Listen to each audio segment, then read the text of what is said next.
This scan tool does something I've never seen any other do. But is that one tiny little software feature all it has to show for? How does it stack up to the competition? And most importantly, how bad does it hurt your wallet? Well, I'm going to go over this thing and break it down in 5 key areas just to give you a crystal clear picture of how it compares to the literal pile of scan tools I've reviewed over the years.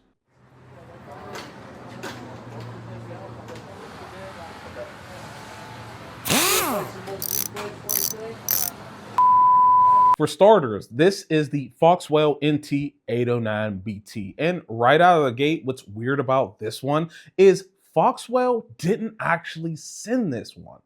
Ansel did. Take from that info what you will, but out of the box, it comes with the Bluetooth dongle, of course. Oh, did I mention that this thing is Bluetooth?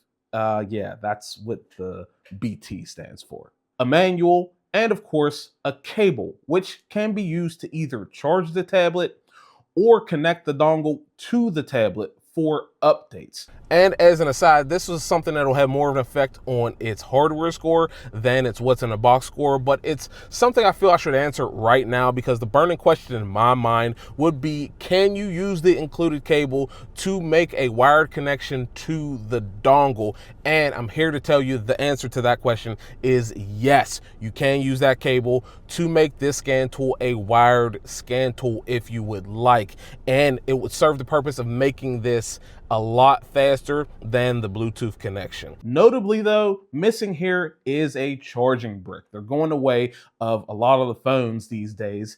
It's likely that you got one lying around, but it's just one extra thing you'll have to go looking for when you run out of juice on your scan tool.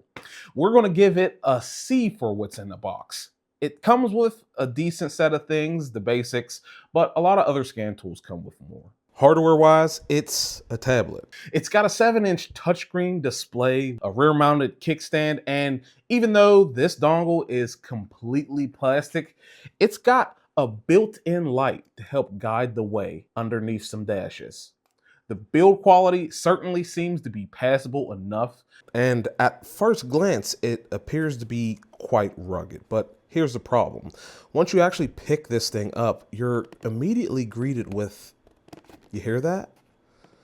The sound of wiggly end caps. And it only prompts you to have a further look around the device where you'll find blockouts for other features like a top portion here and a missing camera. But hey, it's got a 4,000 milliamp hour battery and 32 gigabytes of storage, which is a big improvement over some of its older, less powerful predecessors. I'm going to give it a B. It's good, but not especially great. The software, on the other hand, is where this thing really starts to earn its keep. It's running Android 9.0 underneath what I like to call a dedicated interface, as you don't get access to the Android desktop. You only get access to this. This is your main screen, and as you can see, it's a split tiled layout with multiple pages. So here are the additional tiles and there are the main tiles. You have your diagnostic and your maintenance. And as you scroll around the software and interface, it becomes immediately apparent that this is very fast. Nothing I do on this tablet is slow. None of it. I come into maintenance, I come into updates. Going to take a while to pull in these things, but I've worked with tablets or scan tools that once you start loading these updates, it kind of bogs down. As you can see, it just popped in like that. But as you start to load in these things, it kind of bogs the system down and makes the whole tablet slow, whereas this is as speedy as a product I have ever experienced. A buggy, laggy scan tool kind of will slow you down in your process. Period, point blank. Another thing this software or interface allows you to do is reorganize those tiles, so you can come into module sorting. And if I find myself typically using a video scope and I want that to be my second option, boom, I could do that, place it there, hit OK, and now video scope is my second option. It supports a ton of advanced features though, including bi-directional control, which means not only can you read codes, but you can also send commands to your car's ECU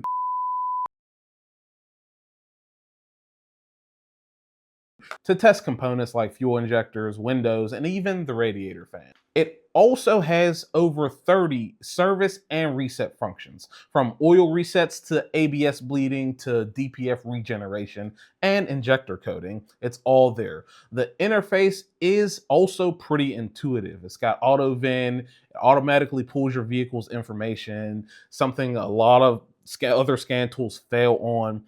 And you get 3 years of free updates, which is a pretty good bonus considering a lot of other scan tools give you 2. Oh, and this one is definitely a requirement for me, at least if a scan tool is Bluetooth or wireless, is that when you go to exit the software, when you're done connecting to your vehicle, you're done diagnosing it, it has a dongle alert, because this thing is easy to drive off with.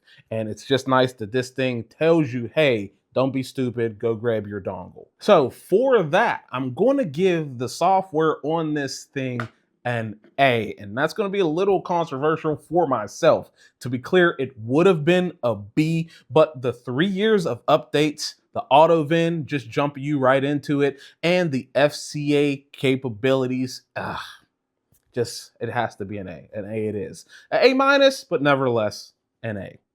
So for those of you who love to get into the nitty gritty, the data graphing is the thing that's pretty slick on this thing. And it features one thing that I've never seen any other scan tool do.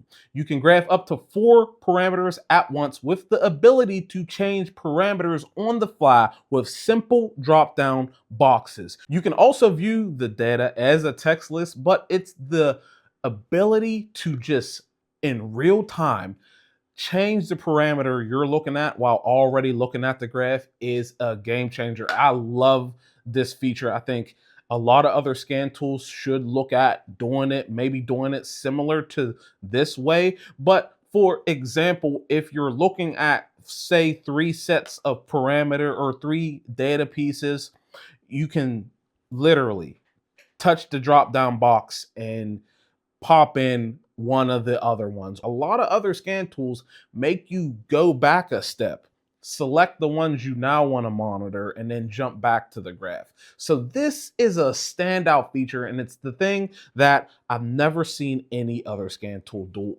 and I love this thing for it. It was a shock to see that it worked like this. Many of the scan tools I review, they have the same software, they have the same features, and it was a little refreshing to see that this one has something different. But aside from that, you can record and play back the data, which is super useful for diagnosing intermittent issues. The ability to merge 4 graphs at once is definitely a pro level feature you don't always find in this price bracket, but for data graphing, I'm going to give it a solid B. It's very nice that they thought of a special feature, but at the end of the day, the graphing was a little tad laggy, a little slacking, a little slow, a little behind. And when you change that piece, that drop down menu, and you got to change any of your parameters, it just resets the whole graph without any warning or anything like that. They could improve that a little bit. Love that you can live in real time change the parameter you're looking at of the 4.